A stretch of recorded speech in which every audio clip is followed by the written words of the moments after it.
Bueno, buenas tardes, buenos días. Este es el inicio de la charla sobre introducción al marco normativo y conceptual de los derechos humanos. Elegimos el tema de derechos humanos porque nos parece que es la base sobre la cual trabajamos o pensamos nuestra práctica cuando vamos a territorio. Em, lo primero que vamos a hablar es de los conceptos y las características, el concepto de derechos humanos y sus características principales. La noción de derechos humanos que se toma a partir de 1948 es la que ofrecen tanto la Declaración Universal de Derechos Humanos como el preámbulo de la Declaración Americana de Derechos Humanos. El que se refiere a la idea de que todos los seres humanos nacen libres e iguales en dignidad y derechos. Y esta idea o este concepto tiene que ver con la afirmación de la dignidad de la persona humana frente al Estado, frente al poder público ejercido por el Estado. Esta idea viene luego de la Segunda Guerra Mundial, cuando se toma conciencia de los crímenes cometidos durante el Holocausto y se empieza a pensar en el ámbito internacional que el ejercicio del poder que tiene el Estado, el ejercicio del poder público, constituye una amenaza hacia la dignidad humana y que ese límite o ese control, ese registro de lo que sucede al interior de un Estado no puede dejarse en las manos del propio Estado, sino que tiene que haber una instancia internacional que controle, que proteja, que regule que el Estado no viole derechos humanos. Entonces, el puntapié, digamos, del sistema normativo y del sistema internacional de protección de los derechos humanos tiene que ver con una respuesta organizada ante estos crímenes atroces de una magnitud impensada. Las características que tienen los derechos humanos, es lo que van a encontrar en la bibliografía, fundamentalmente tienen que ver el concepto de inherencia, que sé de que las personas eh, poseen derechos por el solo hecho de ser personas y que tienen que ver con esta idea de la dignidad que hablamos antes y que por esa razón también se menciona como una característica de universalidad. Cualquier persona por el hecho de ser persona tiene derechos humanos y libertades fundamentales y no hay nada que restrinja ese ejercicio de esos derechos o esa noción de poseer derechos sin importar el origen nacional, el origen racial, la orientación sexual, cualquier tipo de elección de vida. Eh, y después, en segunda instancia, por decirlo de algún modo, otra noción que nos interesa es la idea de que los derechos humanos son indivisibles e interdependientes. Ahora vamos a ver dentro de un ratito que esas características han tenido algunas variaciones o han tenido diferentes opiniones, pero eh, que se fundamentan en el recorrido o en la noción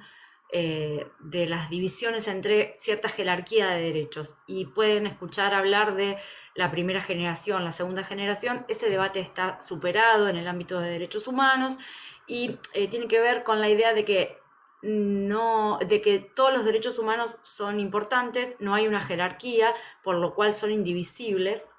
y que tienen tal interdependencia e interrelación entre ellos que, por ejemplo, no podríamos pensar que el derecho al agua, por ejemplo, es menos importante que el derecho a la libertad de expresión o que, por ejemplo, un ejemplo de interdependencia sería que si pensamos en el derecho a la salud, está directamente vinculado con el derecho al agua potable o el derecho a una vivienda o el derecho a condiciones dignas de desarrollo o el derecho a la educación. Vamos a conversar, hay ciertas ideas centrales que quiero, que me gustaría dejar como resultado de esta charla y que tiene que ver con que para la nación argentina los derechos humanos integran lo que se llama bloque de constitucionalidad, son parte del bloque de constitucionalidad a partir de la reforma de 1994. ustedes ven que está en este lugar a la derecha lo que se llama la pirámide jurídica argentina, donde lo más importante es la Constitución Nacional. Los tratados nacionales, internacionales de derechos humanos tienen jerarquía constitucional y están por encima de las leyes, de los decretos y de las ordenanzas. La organización del gobierno argentino tiene que ver con una organización federal donde hay si bien todos los ámbitos normativos y jurídicos, jurisdiccionales son importantes, hay una jerarquía que está establecida por esta idea de lo nacional, luego lo provincial y finalmente lo municipal. Todos los derechos humanos, los tratados y los instrumentos o las convenciones de derechos humanos son aceptadas por el Estado, son firmadas y ratificadas, y a partir de eso se generan una serie de compromisos o de obligaciones que vamos a ver ahora enseguida, pero que es importante que nos quede clara esta idea de que tienen la misma jerarquía que la Constitución y que aprobar un tratado de derechos humanos se ve complementado con la intervención del Congreso, y denunciar o salirse o no querer cumplir más con un tratado también requiere de la participación del Congreso. Por esa razón, muchas veces escuchamos, sobre todo en época de campaña, ciertos discursos muy orientados hacia la derecha que plantean nociones o ideas regresivas. Algunas tienen que ver con la pena de muerte, otra con la restricción de derechos, y realmente llegar a ese punto de denunciar un tratado que ya se suscribió, se firmó, se ratificó, tiene sus complejidades. En este punto también se me ocurre dejar en claro que cuando hablamos de obligaciones de derechos humanos, es el Estado el que asume las obligaciones y las sostiene a lo largo de su historia. Por esa razón, no importa el signo político del gobierno que cumpla o que no cumpla con los derechos pactados o con los derechos asumidos o las obligaciones asumidas, siempre es el Estado argentino el que tiene que dar cuenta de esto. No es que podemos decir, bueno, porque en ese momento había un gobierno de tal o cual persona, pasaron estas cosas. Siempre es el Estado el que es responsable. Las obligaciones, que como dijimos tienen carácter de jerarquía constitucional, que asume el Estado cuando firma y ratifica un tratado, son la de respetar, proteger y realizar. Respetar tiene que ver con abstenerse de iniciar algún tipo de medida o alguna planificación de una política que obstaculice o impida el ejercicio de los derechos humanos de la población. Proteger tiene que ver justamente también con garantizar la realización de los derechos y la protección, pero también sancionar la acción de terceros, de otras instituciones, empresas, personas que no sean agentes del Estado y que en algún punto incumplan o violen derechos humanos. Y realizar tiene que ver con el cumplimiento, la satisfacción, la facilitación y la promoción y la garantía del goce, del ejercicio de los derechos humanos. Vamos a hablar de los sistemas de protección. Dijimos al principio que los estados asumen compromisos de derechos humanos y que que se había decidido que ante eventuales atrocidades que habían ocurrido en el pasado, ponerle un límite o poner una instancia de control que fuera externa al Estado. Entonces, ahí surgen los sistemas de protección de derechos humanos. En este caso vamos a hablar de dos: el sistema universal, el sistema de Naciones Unidas, y el sistema regional, que por estar en América nos corresponde el sistema interamericano de derechos humanos. También existe el sistema europeo y existe el sistema africano. Países o estados que están en esas regiones responden tanto al sistema universal como al sistema regional que les corresponda. En nuestro caso, reitero, es el sistema interamericano. El sistema universal se habla de que tiene una piedra angular, que ya la mencionamos, que es la Declaración Universal de Derechos Humanos de 1948, que fundamentalmente era un catálogo de derechos con un contenido mínimo en su detalle de los contenidos de derechos civiles y políticos y los derechos económicos, sociales y culturales, sin que existieran categorías. En general, las declaraciones son enunciaciones, son acuerdos que son más declarativos, más que generar una obligación jurídicamente vinculante para el Estado. Pero sin embargo, con el correr de los años, y porque la declaración, en este caso de Naciones Unidas, está directamente ligada a la Carta de Naciones Unidas que suscriben los estados para formar parte de la ONU, fue generando cierta obligación jurídica, tiene que ver con el uso que a través de otros instrumentos se le dio a la Declaración Universal y además porque es un instrumento casi universal por la dimensión, la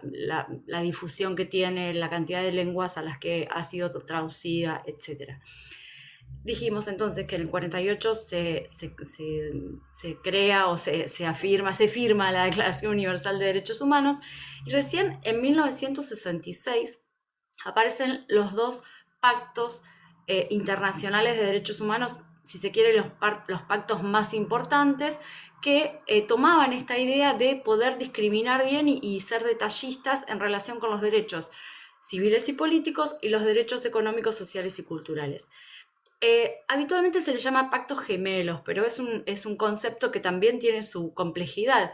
¿Por qué? Porque en 1966 estábamos en plena Guerra Fría y había dos bloques políticos muy marcados. Uno era Estados Unidos, el otro era la Unión Soviética con las repúblicas soviéticas, con sistemas de gobierno y sistemas políticos muy diferentes. Entonces había una fuerte tendencia y una fuerte influencia de Estados Unidos para que se regularan los derechos civiles y políticos, y otra oposición, o si se quiere, una posición opuesta que tenía que ver con el bloque vinculado al comunismo, que hacía el foco en los derechos económicos, sociales y culturales. En este sentido, el primer pacto que se firman los dos, se acuerdan los dos, pero una vez para que un pacto o un tratado tenga vigencia, requiere cierta cantidad de firmas y ratificaciones. Obviamente primero se ratifica el pacto que le interesaba a Estados Unidos. Por esa razón el Pacto de Derechos Civiles y Políticos entra en vigor en 1966 y tenemos que esperar 10 años para que recién ahí entre en vigor el Pacto de Derechos Económicos, Sociales y Culturales. En este sentido se piensa que es un poco contradictorio llamarlo pactos gemelos, pero sí en relación con el articulado y en relación con lo que estos dos pactos establecen. Los pactos, en todo el detalle que tienen en sus artículos, deciden cuál va a ser el órgano que va a lograr que ese pacto se cumpla. Entonces, genera un comité de 18 expertos independientes. En el caso del Pacto Internacional de Derechos Civiles y Políticos se llama Comité de Derechos Humanos, y en el caso del Pacto Internacional de Derechos Económicos, Sociales y Culturales se llama Comité sobre los Derechos Económicos, Sociales y Culturales. Estos comités tienen ciertas funciones específicas que son, por un lado, analizar los informes que los estados que firmaron y ratificaron el pacto se envían a Naciones Unidas, realizar recomendaciones, realizar observaciones, o sea, es un poco, algo así como tomarle un examen al Estado de cómo está la situación de derechos humanos al interior del Estado, y no solo en el ámbito nacional, sino en todos los ámbitos. También están habilitados a recibir comunicaciones individuales. Las comunicaciones individuales son denuncias por violaciones a los derechos humanos. Enviar una petición, ya sea al sistema universal o al sistema interamericano, tiene ciertos requisitos. No es que cualquier persona puede decir, bueno, voy a mandar una denuncia porque mis derechos fueron violados. En realidad, primero tiene que agotar la vía administrativa, tiene que agotar la vía judicial interna del Estado, y recién ahí, cuando ya sea que se falló de manera arbitraria o la persona considera que la sentencia que se dictó en su caso es injusta y sus derechos digamos, no ha habido una acción que repare el daño o que reconozca la violación de derechos, puede seguir recién ahí a la instancia internacional. Y en ese caso tiene que elegir, tiene que optar si va a ir por el sistema universal o si va a ir por el sistema interamericano. No puede enviar peticiones a los dos. Y por otro lado, la otra cuestión interesante, y esto es interesante para lo que vamos a hablar al final, cuando pensemos los derechos humanos en función de nuestras prácticas profesionales, en función de cómo nos pensamos en la sociedad, en el lugar donde trabajamos, en el lugar donde vivimos, tiene que ver con la posibilidad que tienen los comités de efectuar observaciones generales. Las observaciones generales son documentos que este grupo de expertos de cada uno de los tratados escribe para profundizar sobre algún tema en particular. Por ejemplo, el Pacto Internacional de Derechos Económicos, Sociales y Culturales hay una observación sobre el derecho a la salud, donde contempla este derecho en articulación con un montón de situaciones de vulnerabilidad. Es muy interesante para leerlo. Estas observaciones generales también son un poco un reflejo de lo que está sucediendo en el momento en el que son escritas. Entonces también suele haber, cuando hay alguna cuestión social internacional emergente que tiene que ver con la pena de muerte, que tiene que ver con las personas con discapacidad, bueno, con diferentes situaciones, hay comunicaciones que brindan mucha información y que es una información actualizada en relación con derechos humanos. Dijimos que estaban estos dos pactos que son como los principales, por decirlo de algún modo, y después veremos que hay más instrumentos. En Naciones Unidas hay 18 instrumentos, 18 pactos o tratados o convenciones de derechos humanos que se pueden pensar de dos maneras. Por sujetos de protección, son personas o grupos que se considera que están en situación de vulnerabilidad, por ejemplo las mujeres, por ejemplo las niñeces o las infancias, las personas con discapacidad, las personas trabajadoras migrantes y sus familias, etc. O por temas, por ejemplo la tortura, por ejemplo la desaparición forzada. Este mapa que les muestro es el estado de ratificaciones que tiene en este momento el sistema universal. Son 18 tratados de derechos humanos y hay una cuestión interesante que los estados pueden firmar, o sea, acordar con el contenido de lo que dice cada tratado, pero lo que nos interesa es que el estado, además de firmar, ratifique el instrumento de derechos humanos. Y eso quiere decir que más allá de estar de acuerdo, se está obligando a cumplir lo que dice el tratado, se está obligando a respetar todos los derechos que dice el tratado, se está obligando a enviar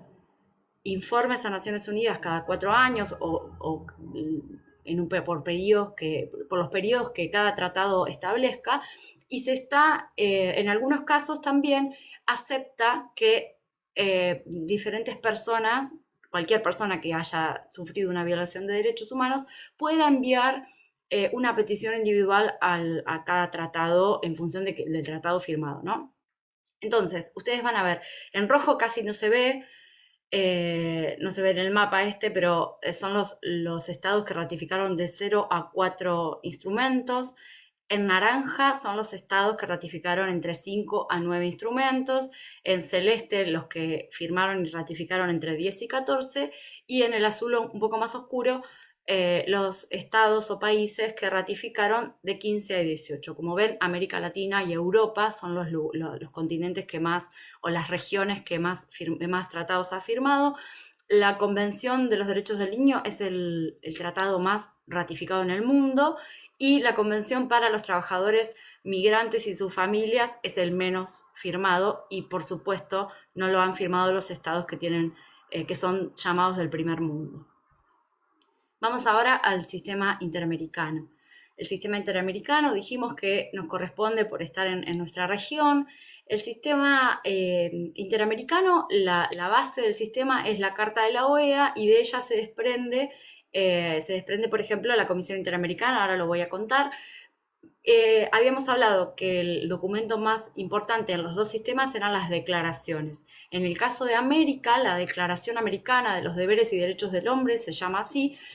es anterior a la Declaración Universal, es de abril de 1948, y al igual que la Declaración de Naciones Unidas, el texto es bastante similar, pero es un catálogo de derechos, es una declaración, una enunciación de derechos con un contenido bastante mínimo de derechos civiles y políticos y derechos económicos, sociales y culturales. En 1969 se firma la Convención Interamericana de Derechos Humanos, o también lo pueden nombrar como Pacto de San José de Costa Rica, que fundamentalmente es un pacto de derechos civiles y políticos, excepto por el artículo 26, que es el único que habla de derechos económicos, sociales y culturales, como el derecho a la educación, como el derecho a la salud, el derecho al trabajo, etc. Y lo que tiene interesante esta convención, que como les conté, se firmó en el 69, se puso en vigor o en vigencia en 1978, además de que de esto de que solo tiene un artículo de derechos económicos, sociales y culturales, el artículo 29 ofrece lo que se llama una interpretación pro persona, que es un principio muy interesante, es bastante jurídico, pero es interesante porque es fácilmente trasladable a otros campos, que tiene que ver con que la convención ya le dice a los instrumentos, a los órganos que van a monitorear y que van a generar la jurisprudencia, que van a fallar, que van a intervenir en casos de violaciones de derechos humanos, que siempre la decisión o la interpretación tiene que ser la que contemple la situación de mayor reconocimiento de derechos para la persona, que entre toda la gama de normas o de instrumentos que hay, siempre la decisión final tiene que ser la más favorable en razón del ejercicio de los derechos de las personas. Y bueno, 10 años después, no, un poco más de 10 años después, 10 años de vigencia de la Convención Americana, recién ahí se firma el Protocolo de San Salvador, que es un protocolo adicional a la Convención Americana, que es donde finalmente aparecen todos los derechos económicos, sociales y culturales en detalle. El sistema interamericano tiene otros instrumentos también, al igual que el sistema de Naciones Unidas, y en el mismo sentido, sujetos de protección, las mujeres, las personas con discapacidad, los adultos mayores, etc. Y por temas también como racismo, desaparición forzada y tortura, que ha sido un tema trascendental para nuestra región por el tema de las dictaduras. Los órganos del sistema interamericano, habíamos dicho que el sistema internacional tiene 18 tratados y que cada tratado tiene un órgano que monitorea la aplicación de ese tratado o ese convenio. En el caso del sistema interamericano no funciona de esa manera, funciona distinto, tiene solo 2 órganos. Uno de ellos, el más antiguo, es la Comisión Interamericana de Derechos Humanos, que fue creada en 1959. En el 65, entre el 65 y el 67, se convierte en un órgano permanente de la OEA y está vinculada directamente a la Carta de la OEA, con lo cual eso le da la posibilidad de intervenir en casos ante estados, como Estados Unidos, por ejemplo, que sistemáticamente trata de esquivar esto de rendir cuentas en materia de derechos humanos. La comisión está formada por 7 personas, 7 comisionados. La sede de la comisión es en Washington y se rige por la Carta de la OEA, por la Declaración Americana de Derechos Humanos y por el estatuto que tiene y su reglamento. Las funciones de la comisión son la de promoción de los derechos humanos, informes sobre países ante situaciones dramáticas de derechos humanos. La convención hace informes específicos. Las visitas in loco, se llama de esa manera, son las visitas al territorio, las visitas que la comisión hace ante una situación puntual. Como por ejemplo en 1979 vino a Argentina ante las atrocidades que estaba cometiendo la dictadura, y esa fue una de las situaciones que generó un montón de cambios sociales y políticos que hizo que se frenara un poco con la sistematización de la desaparición de personas en nuestro país. Otras funciones que tiene la comisión son de relatorías. Las relatorías son espacios que se dedican a un solo tema o a varios temas o a un país en particular y que recopilan información, reúnen información, denuncias de distintas voces, no solo del Estado, sino de la sociedad civil también. Y también tiene la posibilidad de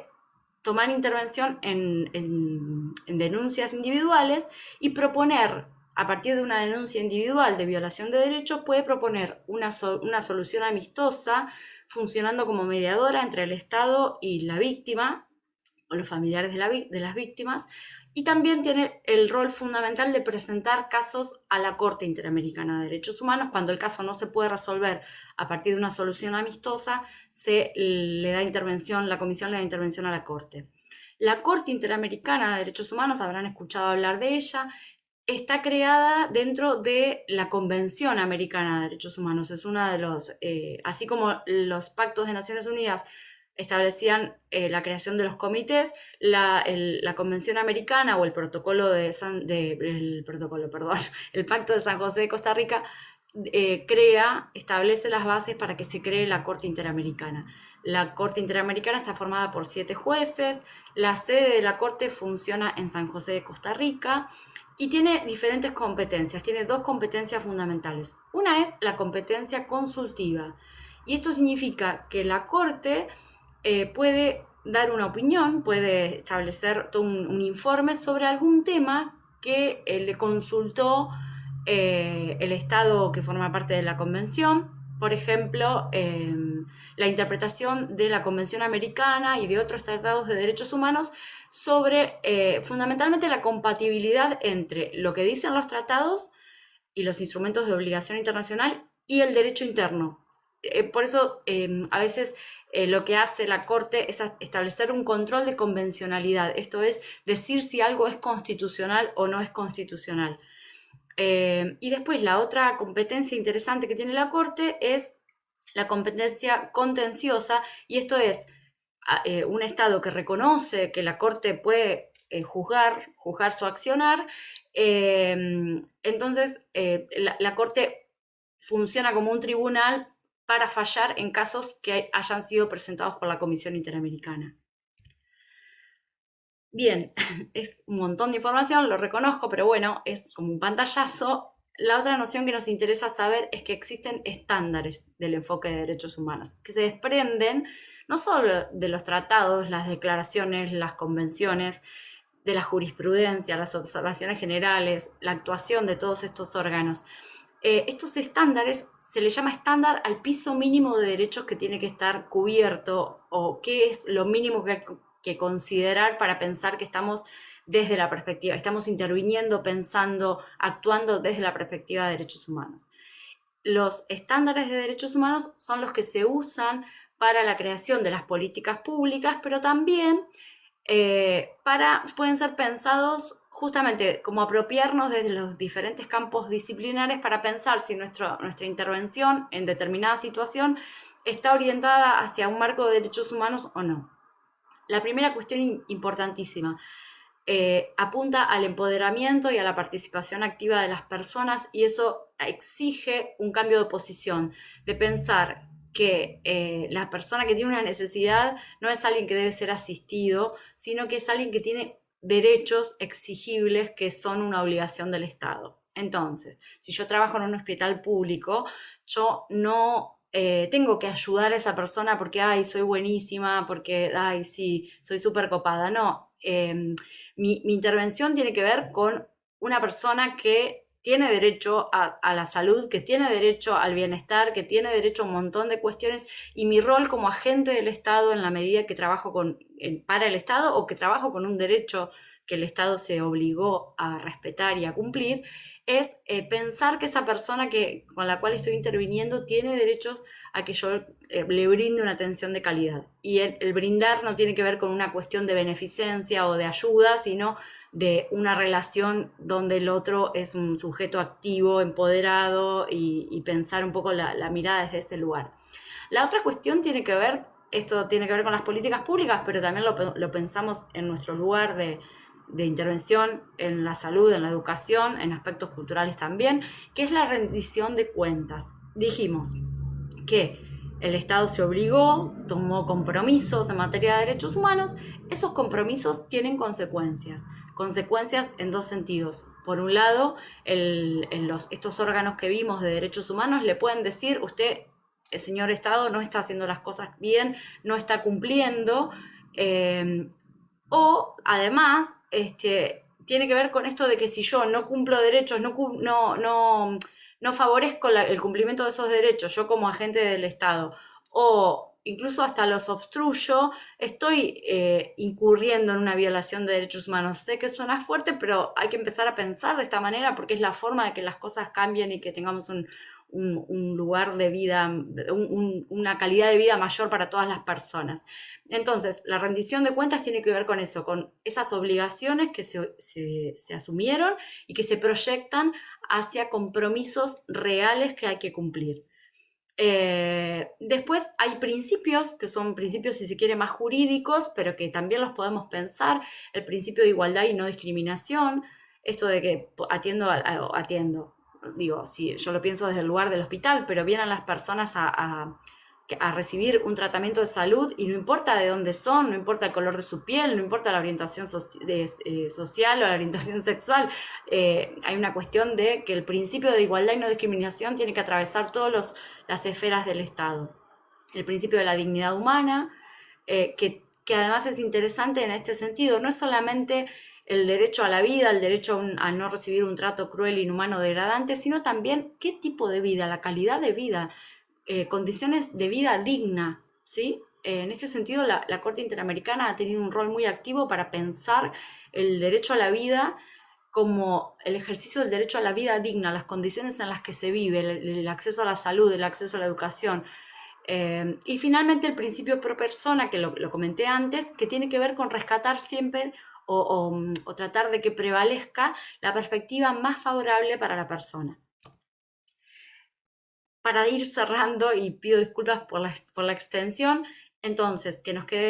me gustaría que nos queden estas ideas centrales. Los derechos humanos, sé que a veces suenan lindo decir derechos humanos, o a veces lo primero que pensamos es los derechos civiles y políticos vinculados a las violaciones ocurridas en la dictadura y a pensar la memoria, la verdad, la justicia. En realidad es una red conceptual y normativa mucho más amplia y más específica que se aplica en diferentes planos y que es muy importante conocerlas porque quien conoce sus derechos tiene más posibilidades de poder ejercerlos. Que estos tratados internacionales que contamos, que les conté, que estuvimos charlando, son fuente de la legislación nacional. O sea, las leyes no es que vienen de un repollo, sino que vienen de compromisos internacionales asumidos por el Estado. Los derechos humanos, los tratados de derechos humanos son producto de su época, el reconocimiento normativo de los derechos tiene que ver con la época, pero también tienen un carácter dinámico y una evolución. Y este dinamismo y esta evolución se nutre de la interpretación que van haciendo los diferentes órganos de tratado, los diferentes tribunales, y ahí aparece esto que dijimos, el principio pro persona, que permite que la visión siempre sea más progresista. Eh, Interesante pensar también esto de que la firma y la ratificación de los tratados de derechos humanos tienen consecuencias para el Estado y que esas consecuencias se pueden observar en la actuación de los órganos de monitoreo de los tratados que le marcan al Estado fuertemente y firmemente dónde está fallando, qué es lo que le falta todavía, qué cosas no cumplió. Y por otro lado, a nivel interno también, empezar a pensarnos cada uno en el lugar que tiene, en el lugar donde vive, en el lugar en el que interviene, poder aportar un granito de arena para que las cosas sean mejores para todas las personas. Y en este sentido también pensar en los estándares como indicadores hacia afuera, hacia el ámbito internacional, son indicadores de cumplimiento. Puedo medir si el Estado cumplió o no cumplió. Y hacia adentro permiten orientar nuestra manera de pensar y nuestra manera de interactuar con las demás personas. Entonces, estos estándares, pensarlos para el diseño de políticas públicas, pero también pautas para pensar la práctica profesional. Finalmente, esta noción de rendición de cuentas, se los voy a mandar al Power, pero si ustedes quisieran ver qué está pasando con la Argentina en el ámbito internacional en relación con el cumplimiento de derechos humanos, el Sistema Universal tiene toda su información disponible y en el Sistema Interamericano, en este momento, actualmente, hubo en el 2013 una visita de la Comisión Interamericana